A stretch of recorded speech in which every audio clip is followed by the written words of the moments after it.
What's up, guys? Welcome back to the podcast. So the other day, this woman on Twitter, she said, I just was recently diagnosed with ADHD. What do I need to know so that I can, make the most of this? And I reached out to her and I was just like, hey, listen, the thing I tell everybody is that in this life, you can't change the cards that you're dealt, but you can change the games that you play, right? So you play games where the cards you've been dealt are an advantage. And when you play the right games with your ADHD, it becomes a supreme advantage, a superpower where you're going to dominate in those domains. And I think a lot of the reasons why people struggle with ADHD is because they're just playing the wrong games. So that was the frame for that conversation. And one of the things that came from that I wanted to share with you is this idea that our strengths and our weaknesses are typically two sides of the same coin.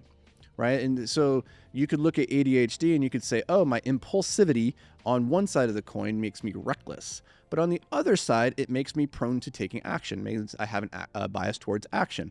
So it can be a good thing when applied in this context, or it can be a bad thing when applied in that context. And that's typically has been my experience when I'm trying to determine what is somebody's strength.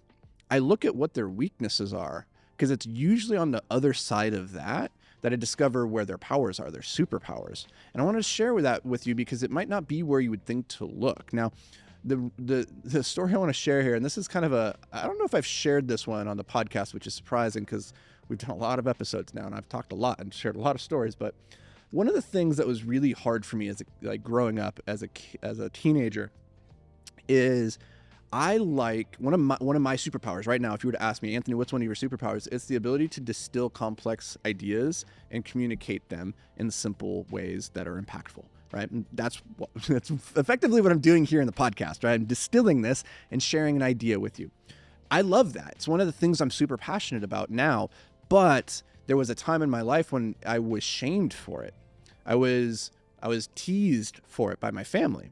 And the way this would manifest is when I was a teenager, I would tell stories, I would share things that I had learned, or I would make a joke. And then here's how it would play out. I would tell a joke. My family wouldn't laugh. And so then I would explain the joke. Like, oh, you didn't get it. Let me explain it. This is why it's funny. The wordplay. This is why it's funny, right? And it's not a funny joke if you have to explain the joke. Whatever. But their refrain, because I would do this all the time, is they would then just say, thanks, Anthony. They would go, thanks, Anthony. And this started to become a thing where anytime somebody would explain anything, they would just go, thanks, Anthony, in this kind of sarcastic and condescending way.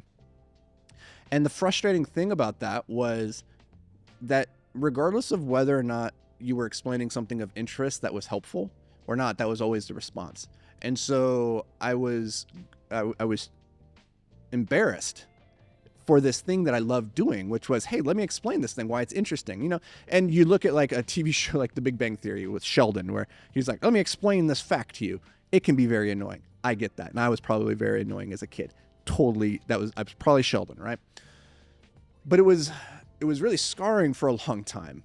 And for a lot of my 20s, I kind of went away from that behavior and went away from this thing that would ultimately become a strength for me. And it wasn't until I started to rediscover actually the derivation of what I was trying to do there. The intent was good. And it is a valuable thing. How I was doing it was maybe not the greatest, right? So there's lessons to be learned there. But the reason I want to share that with you is that the thing that you were maybe mocked for as a kid or teased for, the thing that you were obsessed about, that people were like, oh, why are you so into that? Later in life, my experience has been seeing so many people come full circle. That thing that they were teased about then becomes their superpower later in life. The thing that made you different when you were young makes you extraordinary when you're old. You were taught when you're young to conform, to fit in, and to just be part of the machine, right? And you are punished if you stand out. They're like, no, get back in the line. You got to fit in like everybody else. You'd be teased if you're too different. And yet when you get older, you are compensated for being different. You're not compensated for conforming, for being a worker, but for being a cog in the machine. The people who thrive in business and, financially speaking, at least, are the ones who break the mold. They go off and they do their own thing. And if you're watching this, you're probably one of those people, but you were probably punished for it when you were younger. And maybe you're young and you still haven't made that transition yet. Maybe you learned to conform for a while, but it wasn't really who you wanted to be. And now you're starting to discover, well, maybe it's okay for me to step out of that mold. And I'm telling you that If you want to live an extraordinary life, you can't do ordinary things, which means by definition, you can't seek to fit in, right?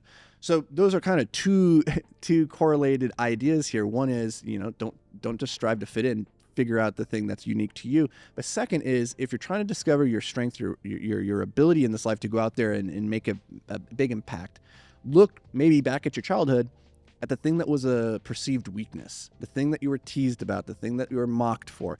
That might actually be the secret to unlocking your superpower. So hope this helps you, especially if you're young and on the journey. You're still trying to figure out, like, what is my superpower? What is my strength? I don't know. I can't tell you, but the answer is probably somewhere buried in your past. So go digging, go looking, and I'm sure you'll find it. So that's going to do it for me, guys and gals. We'll see you in the next episode. If you got any value out of this, do me a little favor. Just take a screenshot, a little action, and then share it on Instagram. Share it with your community. Share it with people that you think, are conforming and they need to go out and break the mold. They have some greatness in them, and they just need you to give them the permission, the silent permission, by sharing, hey, here's how I'm realizing my greatness. It might be the thing that your brother, your sister, your neighbor needs to see to go, hey, if they're doing it, I can do it. Right? So share it with your community. Tag me in it. I would love to connect with you guys, and I'll see you in the next episode.